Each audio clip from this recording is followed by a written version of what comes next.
Welcome to this graduation ceremony, in which above all we celebrate the achievements of you, our graduates. Those are the words with which I begin my address when we hold graduation ceremonies in person in the Senate House of the University of London.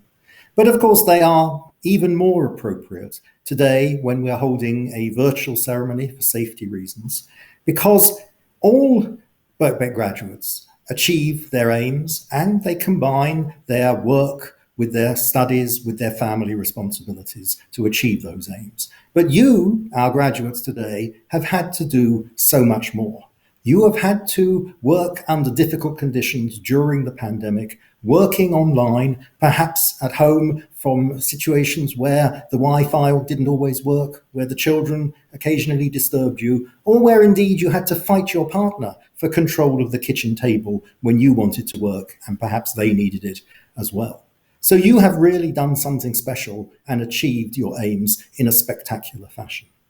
Of course, as always, we thank your partners, relatives and friends for the help and support they have given you, perhaps in looking after the children, or indeed in ceding the kitchen table to you when you needed it for your laptop.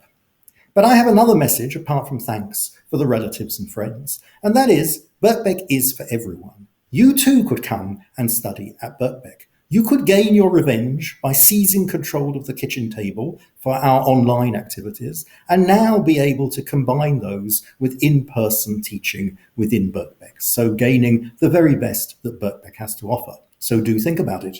And of course, our graduates think about coming back for a further qualification to equip yourself even better for the future. It's a very exciting time to be part of Birkbeck. In a couple of weeks' time, we will reach our 198th anniversary, so nearly there for the 200th anniversary.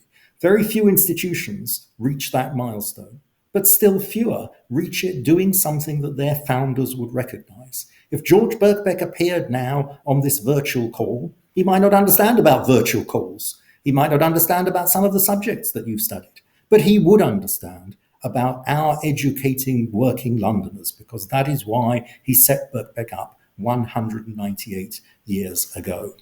And so we continue to fulfill that, and we continue to try and provide our students with the very best facilities. A couple of weeks ago, the Mayor of Camden opened our new building on the Euston Road, which provides state-of-the-art teaching facilities, but also facilities for socializing for students and interaction between students working in small groups to pursue their scholastic aims. And we will do that on an even bigger scale in the building, formerly called Student Central, adjacent to our main building, which will provide us with the opportunity to provide a large number of teaching rooms and student facilities and space for our student union. It will allow us to achieve our often stated aim of teaching all our students on Birkbeck premises, where we can ensure that the facilities are optimum, where we can control the IT and allow live streaming and so on. This is particularly important at the present time because for the first time, we have a government which has recognised the importance of lifelong learning. It has said that it will introduce a lifelong learning entitlement to allow individuals to reskill and upskill, to respond to the demands of the fourth industrial revolution, of post-COVID and post-Brexit, in which all of these things will make certain jobs disappear, but other jobs become available to those who have the skills to fulfill them. I'm delighted that today we are honouring Chris Skidmore MP, who has been in the House of Commons a lifelong advocate of lifelong learning, somebody who has consistently advocated this both as an HE minister and now as a continuing Conservative MP. It's very important that our students, our graduates, who know Birkbeck from the inside, continue to advocate with others for the importance of lifelong learning and to encourage others to come to study at Birkbeck. But today, of course, ultimately is about you, our graduates. You have achieved your aims, and you've done so in a very special way. When we look back over the nearly 200-year history of Birkbeck, people will say the class of 2021, that was a very special class who graduated under very difficult circumstances, perhaps unprecedented since the Second World War. On behalf of myself and all the staff at Birkbeck, I salute your achievements and congratulate you. Thank you.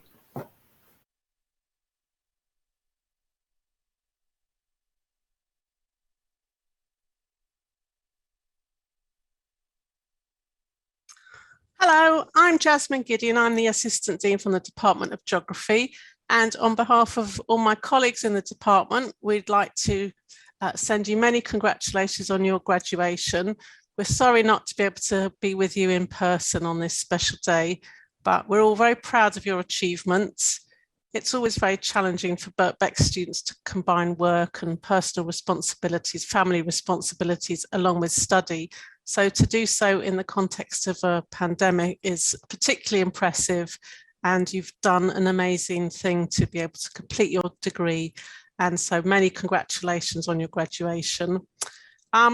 We also hope that you will stay in touch. We have a lot of alumni events, and we hope that you'll come along to some of those. And as I'm sure you know, it's always really nice to hear from ex-Birkbeck students. When you're in the classroom, it's great to find out what other students who've done your program have gone on to do.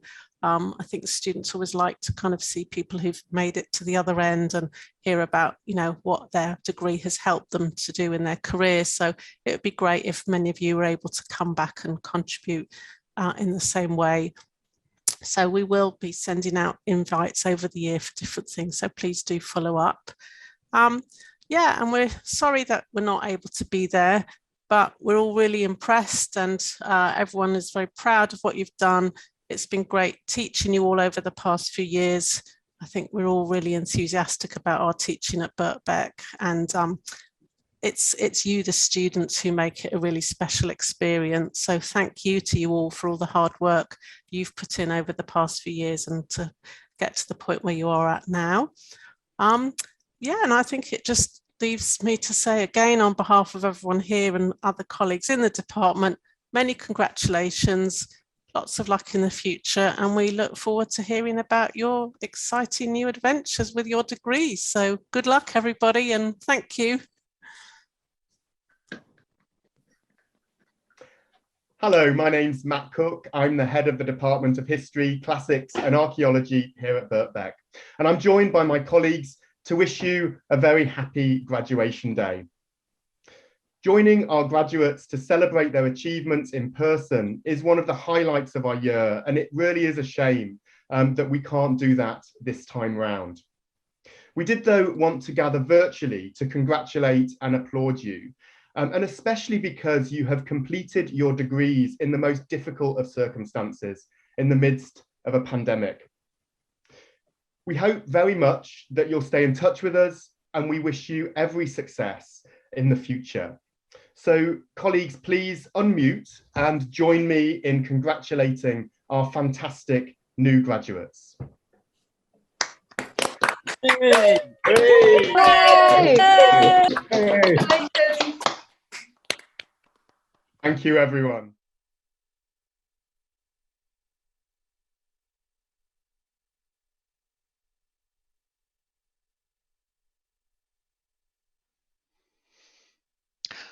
Vice-Chancellor, President and distinguished guests, I present the following graduates from the School of Social Sciences, History and Philosophy. For the BA in Archaeology, Valerie Boudet, Megan Jones and Angela Broomfield. The BA in Classical Studies, Rebecca Todd, Pandora Araby and Francis Hardy. Can I ask you all to unmute your microphones and please join with me, your friends, families and supporters in congratulating you on your splendid achievements. Congratulations.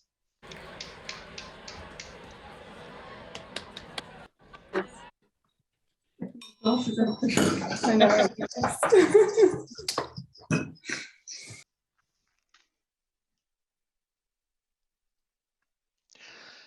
The BA in Contemporary History and Politics, Jonathan Michaelis, Vincent Walsh. The BA in History, Bariah Simon, Sean Patterson, Andrew Bradford, Chi Shahin, Mariella Odeluga, Farah Banton, Laura Dench, Louise Williams, Anna Krzyzanek, Jessica Gaze, Nick Townsend. The BA in History and Archaeology, John Tye, Anita Roseweir, Mark Stiles, Paul Soames, Jana Carpenter, and Scott Mackenzie. And can I ask you all please to unmute your microphones and join with me, your families, friends and supporters in congratulating you on your splendid achievements. Congratulations.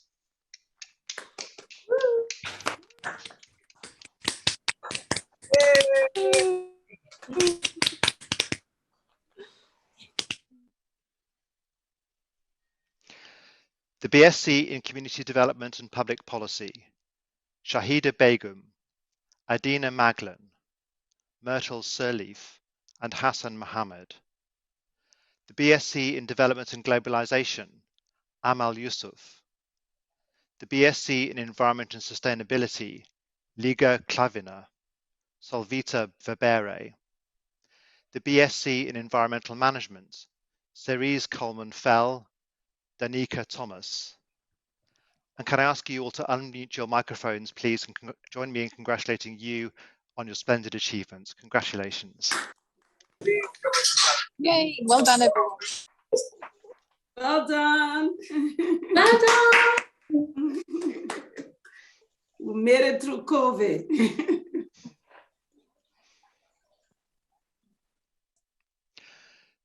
The BSc in Geography, Eleanor Barrett, Shamili Bernard Cobb, Christina Brodsnevskova, Nell Rankin Perrott, Elizabeth Farrell. Can I ask you now to unmute your microphones and join with me in congratulating everybody on their splendid achievements. Congratulations.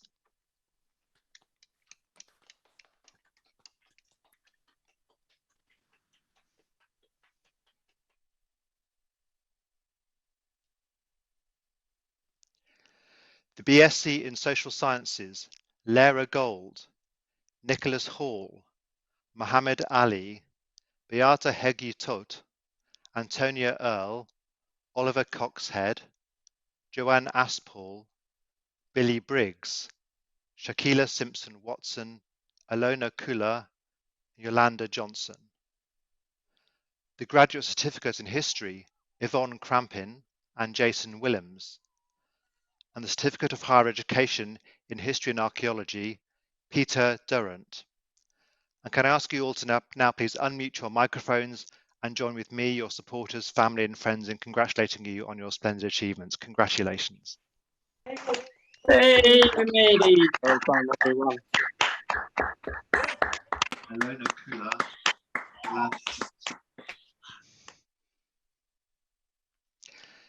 the MA in Contemporary History and Politics, Alan Major, Tayeb Tahiri Shimirani, Daniel McKeon. The MA in Early Modern History, Sean Harford and James Porter. The MA in Gender, Sexuality and Culture, Alicia Cookson. The MA in Medical Humanities, Bodies, Cultures and Ideas, Janine George. The MSc in Environment and Sustainability, Sarah Rubinson. The MSc in International Development and Social Anthropology, Nico Kronberg. The Postgraduate Certificate in International Development, Abigail Sugate. And the Postgraduate Diploma in Environment and Sustainability, Malachi Randall and Bindu Srinivas. Can I ask you now please to unmute your microphones and join with me in congratulating all of you on your splendid achievements. Congratulations to all of you. Well done, everyone.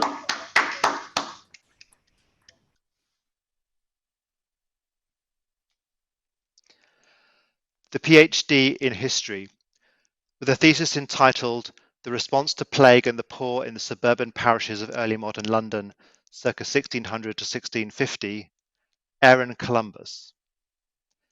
The PhD in History, with a thesis entitled Almshouses of London and Westminster, Their Role in Lay Piety and the Relief of Poverty, 1330 to 1600, Sarah Leonard Brown. The PhD in International Childhood Studies, with a thesis entitled An Island of Holy Rus, The Crisis in the Russian Orthodox Diaspora in the UK, 1991 to 2009, Robert Collins. The PhD in Medieval and Modern History, with a thesis entitled Juvenile Justice in Sierra Leone, A Qualitative Study of Criminal and Customary Law, Pauline O'Dwyer. the PhD in Medieval and Modern History, with a thesis entitled Christ's Hospital and the City of London, 1552 to 1666, Gary Jenkins. And can I ask all of you please to unmute your microphones and join with me, your family, supporters and friends in congratulating you on your splendid achievements. Congratulations to all of you. Congratulations.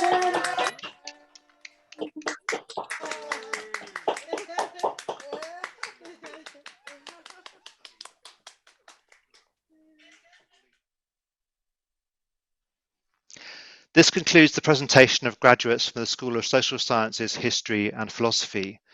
May I congratulate all of you on your successes, especially during such a difficult and challenging year for all of us. On behalf of myself and all my colleagues, I want to wish you the very best for the future. I now hand you over to my colleagues.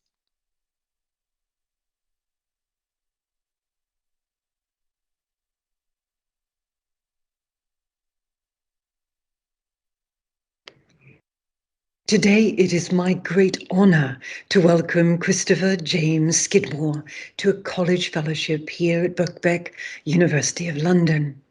Chris Skidmore was born in St Michael's Hospital, Bristol, 1981, and grew up in Longwell Green, outside the East Fringe of Bristol. His early education included St Anne's Primary School and the independent day schools Colston's and Bristol Grammar. By the age of 18, he was already a committed Conservative. He joined his school's debating society and threw himself into work experience at his local Kingswood constituency office. The MP he worked for was the Labour Party rebel, Roger Berry, MP for Kingswood from 1992. What Berry wasn't to know at the time was that this young man with Tory views would be the first to topple him in 2010. But Skidmore's political ambitions were still in the future. He went to Christchurch, University of Oxford, where he graduated in 2002 in history. Surprisingly, Oxford dampened rather than inflamed his political ambitions. He found the Oxford Union debates intimidating, preferring the more scripted ones conducted by members of the Historical Society, who, impressed with his knowledge and rhetoric, elected him president. It was an inspiring time for Skidmore, who later admitted that he nurtured a dream of becoming a Don. Skidmore worked briefly in journalism, including the Western Daily Press and the People magazine, where he got to visit John Travolta's plane and mix with celebrities. But this was never going to be enough. Politics was in his blood. He became an advisor for David Willett and Michael Gove, while also becoming involved in conservative think tanks, such as the Bow Group, which he chaired 2007 and 8, and Policy Exchange, where he worked as a research fellow. It was time, however, to become more serious. May 2010, Skidmore won the seat that Labour's Berry had held for 18 years. Skidmore was a local, an important factor in electoral politics. Kingswood, a relatively well-off constituency, had been home to both sides of his family for generations. Skidmore was also one of the first MPs to be chosen by a primary, that is, where local members were able to attend the selection meeting. 2010, he won with a 2,445 majority. 2015, he increased this to over 9,000 vote majority, and then 11,220 in 2019. His success can be attributed to his dedication to his constituents and relentless hard work for their interests as well as those of the country. Skidmore's dedication to his party, constituents and country has seen him serving in an incredible number of posts. They include his membership of the Health Select Committee, the Education Select Committee, Number 10 Policy Board. He has been Parliamentary Private Secretary to the Chancellor of the Exchequer, Parliamentary Under Secretary of State at the Cabinet Office, where he served as Minister for the Constitution, Vice Chair of the Conservative Party for Policy, Minister of State for Business, Energy and Industrial Strategy, Minister of State for Health and Social Care, Vice Chair of the Conservative Party, Co-Chair of the All-Party Parliamentary Group for Universities, and Minister of State for Universities, Science, Research and Innovation. In all of these positions, he had a reputation for being loyal to the Conservative Party and its principles. In his co-authored book, Britannia Unchained, Global Lessons for Growth and Prosperity, 2012, he claimed that once they enter the workplace, the British are among the worst idlers in the world. He was certainly not referring to himself. He has successfully combined a prodigious political career with a full family life. Wife, Lydia, 3 children. During lockdown, all 3 were under the age of 6, and a spaniel. He has, though, simultaneously developed another career. He is a historian who has taught part-time at Bristol University, where he is an honorary research fellow. He has also published biographies of Edward VI and Richard III, the War of the Roses, especially the Battle of Bosworth in 1485, and an Agatha Christie-style mystery, which is delightfully entitled Death and the Virgin, Elizabeth Dudley and the Mysterious Fate of Amy Robsart, about the mysterious death of the wife of Elizabeth I's favourite, Dudley. Apart from finding time in his hectic schedule to actually research and write books, Skidmore admits that the biggest challenge had been deciphering the terrible handwriting in the Tudor period. But knowledge of the Tudor court probably has served him well in dealing with the court at Westminster. Skidmore's passions for politics, for history, have frequently converged. Many years ago, I read an article by him entitled, "History Cannot Be Taught Like It Is a Doctor Who Time-Travelling Fantasy." By this he meant that history shouldn't be taught by, his words, skipping across the centuries and ages, from ancient Egypt to Victorian times and then back to the Tudors. There needs to be a chronological focus, which will allow pupils to have a proper understanding of the context and perspective of history. He called for a way of teaching history that would enthuse as well as enlighten pupils. And he emphasized that one way this could be achieved was by weaving local history into the school curriculum. Skidmore believes that a knowledge of the past can contribute to the present and the future. He maintains that his own training in the discipline taught him the value of a proper evaluation and analysis of the facts. Therefore, he is both perplexed and disturbed by the fact that fewer school pupils in Britain seem to be studying history. Less than 30% of pupils studied history beyond the age of 14. Indeed, in 159 schools, not a single pupil took GCSE history. He lamented that we are facing a situation where history is at risk of dying out in schools and regions around the world. Even worse, he noted that a 2-tier system is developing, whereby some students, primarily those in wealthier areas, get to study history, while others don't.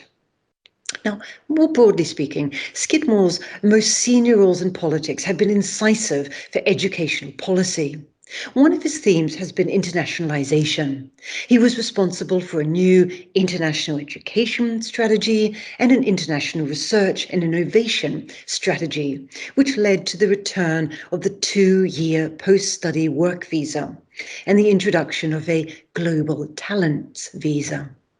Skidmore has been passionate about creating more inclusive universities, where disabled and visually impaired students, as well as students from minoritized communities, can flourish. He reminds people of the damning statistic that only 6% of care leavers, that is, young people leaving foster care or residential children's home, participate in higher education. And once they get there, they are nearly twice as likely to drop out. He's also passionate about prohibiting essay mill services, that is, companies who sell students essays that they can pass off as their own. Today, nearly 1,000 such companies exist in the UK, and their numbers are growing thanks to the pandemic, which has seen many students isolated in their homes and cut off from support that face-to-face learning provides. Skidmore is a great advocate for higher education. He's a Birkbeckian, recognising the importance of part-time education for people in employment, a constituency which Birkbeck serves better than any other provider. People should be able to earn as they learn. He frequently observes that knowledge has the power to improve individual lives and enable people to reach their full potential. Universities, he says, are not just job factories, but have a vital role in helping to spread opportunity and to do this to wider demographics. He believes that the UK universities are a world-leading success, and that the value of a UK degree is one of our vital assets. Finally, he insists that education is, as he puts it, a lifelong endeavour. This is why he took time out to become a senior fellow at the Centre of Government at Harvard University in order to study under some of the world's most distinguished economists. His topic was one close to the hearts and minds of all people who carefully observe the world in which they live, that is, global warming. To achieve the UK's commitment to net zero carbon emissions by 2050, Skidmore believes that the intellectual insights of humanities researchers, as well as scientists and engineers, are essential. In his words, we need the full force of the Academy, turning its attention on how to achieve net zero carbon emissions if we are to achieve and above all sustain change. Historians can teach us the lessons from larger systemic transformations in the past, as well as demonstrating that we will have to deal with failure and unintended consequences as yet unknowable. In this endeavour, he says, universities have a crucial role to play, not just as effective discoverers and communicators of the rising dangers of global warming, but also as agents of change. It is a rallying cry for each and every one of us, which is why it is my great honour to welcome Chris Skidmore to a college fellowship.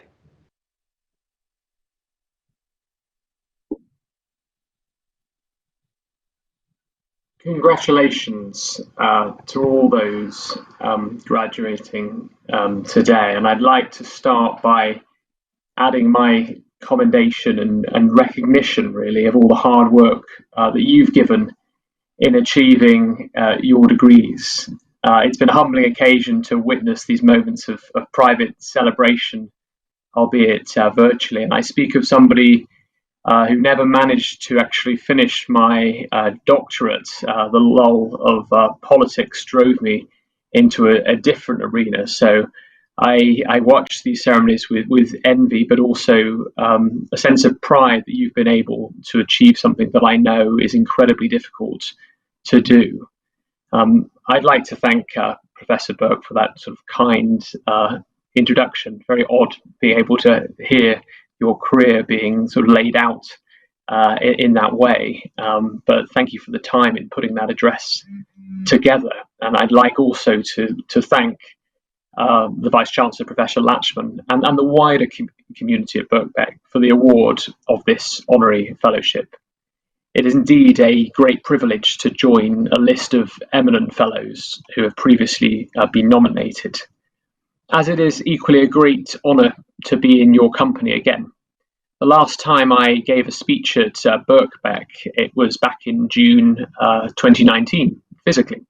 I remember it well, as it was in fact my last speech as Universities Minister, or at least my last speech during my first stint as Minister. And I spoke then about the importance of ensuring that access and participation to learning was not merely limited to new university entrants, easy though it can be to focus attention on the number of 18-year-olds going to university. Instead, I argued, if we want to improve national productivity rates or to level up those communities left behind, then we must equally prioritise those adults who might never have had a chance of receiving a university education but need to retrain or reskill in order to raise their ambitions, change career, or to meet the demands of a modern workforce. We must not forget that higher education is for adults of all ages. Indeed, to do so is to forget about one of the most single important drivers of economic recovery, the 80% of the population over 21 already in work. Since leaving ministerial office, I have sought, has been mentioned, to continue to highlight the opportunities that must be afforded equally to all adult learners. It's one of the reasons why I established the Lifelong Education Commission with the independent think tank Res Publica, to continue to highlight the barriers and challenges that continue to exist, preventing part-time and adult learners from accessing study. Many of you on this event today know too well what the barriers are: access to finance, access to flexible courses that match the demands of your working and family life, ultimately access to that most precious commodity of all, time. And it's my hope that with government reforms to modular learning and course-based entitlements on the horizon, both time and money will be found to enable more adult learners to participate in higher education. I've been delighted to be able to work alongside Birkbeck again as part of the Lifelong Education Commission, producing a report on the need for greater flexibility in the government's planned reforms to inspire greater choice, but also to ensure that no one is unduly penalised by their previous qualification status through the currently restrictive equivalent or lower qualification rule, which prevents those from accessing lifelong learning when we need to everyone, whatever their qualification status, to be able to access retraining and reskilling opportunities in the future. Birkbeck, I believe, sets a shining example of how the aspiration and ambition of learners, whatever their age, whatever their background, can be met and fulfilled if the right support is given to them. I am proud to now be associated to an institution that has made part-time and adult learning an integral part of its mission for a century, and I hope that it will continue to do so in this century to come. But let us ensure, too, that it is a mission that is not Birkbeck's alone, and that we can ensure that for every adult learner, they are also given the opportunity, so that so many of you who have passed through your doors have been able to achieve, so they are also. Thank you very much for your time, and thank you once again for this great honour you have bestowed upon me.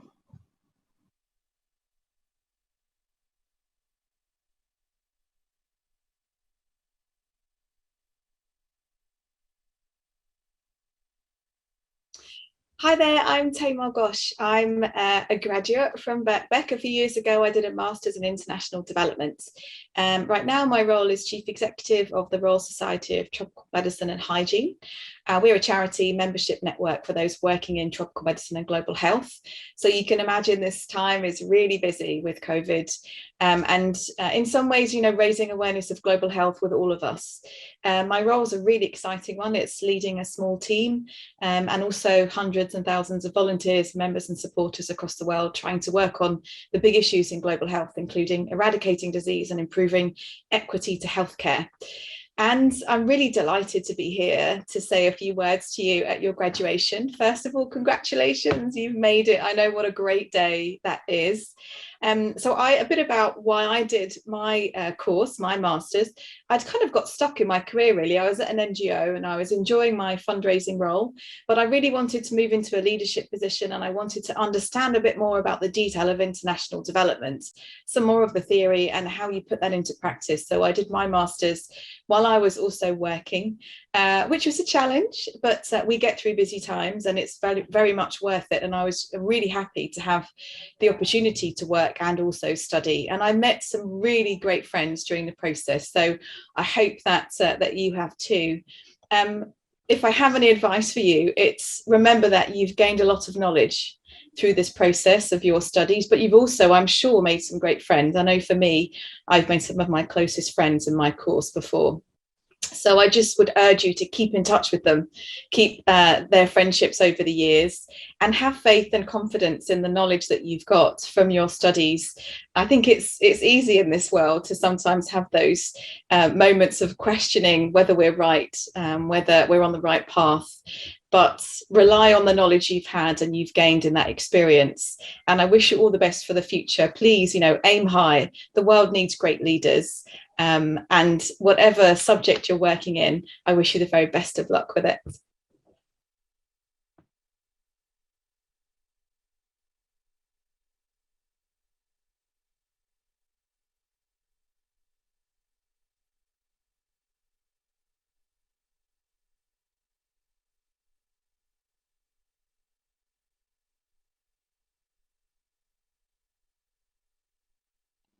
Greetings, everyone. Greetings to the Master, to my academic colleagues, but primarily greetings to you, the graduates today, and your family and friends who are there with you to celebrate your graduating.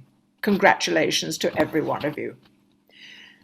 So what is becoming clear throughout COVID, and this is the second year in which I've recorded this message. Last year, it was rather more formal. I still pretended that I was at a lectern addressing a huge room full of people, but I'm not now. I'm speaking from my home on my laptop to each one of you. So it's to you that I'm speaking. And what we've learned over this time is that we are living through really strange and bewildering times. We simply can't predict what's going to become of the world. What's going to become of work and how we work? What about housing? Will we work from home? Will we live in different places? Will we move to the country? Will tower blocks cease to be what we want in life as places to either work or live? What will happen to all the different issues politically around the world? And what about the planet? Will that survive? There can't have been an issue as great as that since the start of time.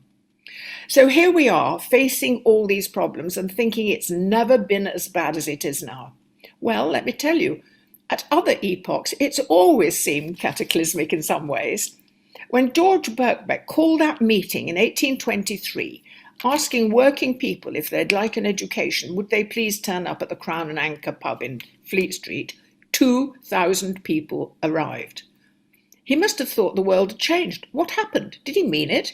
Did he expect it to be that kind of response? And of course it was. It was changing the world of education forever. He can hardly have known. And also he can hardly have known what would develop because he was living through a time of great change too. I made a note of some of them. I've got them here. The things that changed England at that time, the UK in general, but primarily the invention, let's say, of the railways. That must have seemed like the end of the world. The railways were going to take over. America would be conquered. The West, India would be revolutionized. The invention of railways in the 1820s must have felt like heralding the end of the world as they knew it, as indeed it did.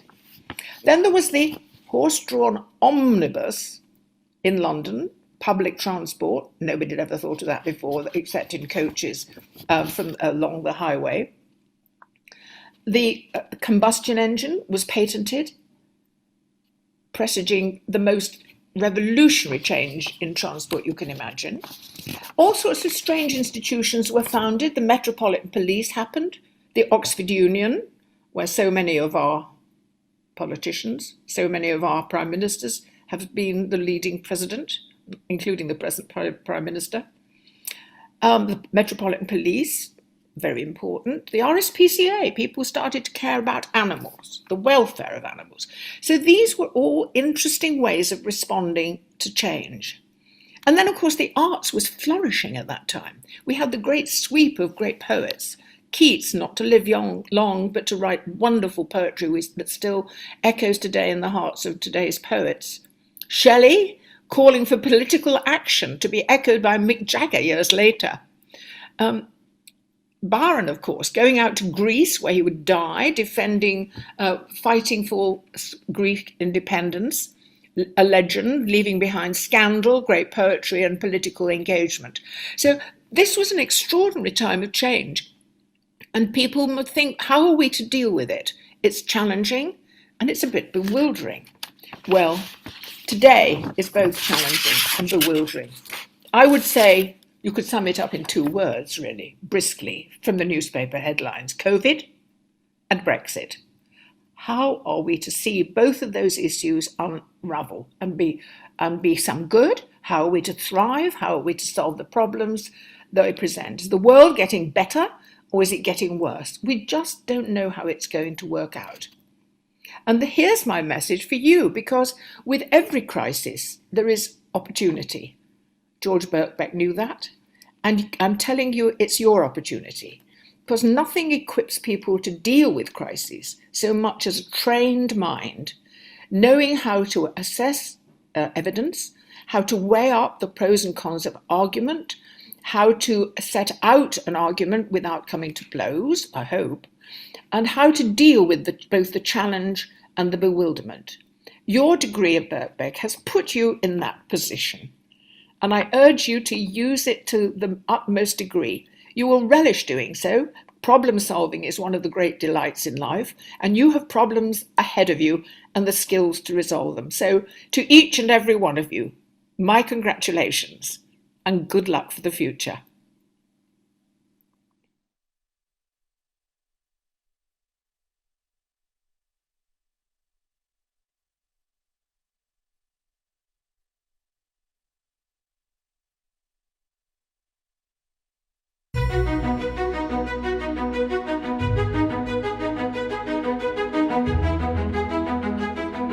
Welcome to the Birkbeck alumni community.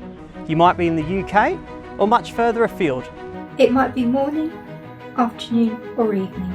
Wherever you are right now, we as fellow members of the Birkbeck alumni community want to send our congratulations to you for what you've achieved. Completing a course at Birkbeck in normal circumstances is by no means an easy endeavour. So what you have accomplished is really something truly special. Today you are graduating, and you should take a moment to reflect what a huge accomplishment this is. Completing your studies does not mean the end of your Birkbeck journey. You are joining a community of over 60,000 alumni in over 140 different countries. So no matter where you are in the world, you won't be far from a fellow Birkbeck graduate.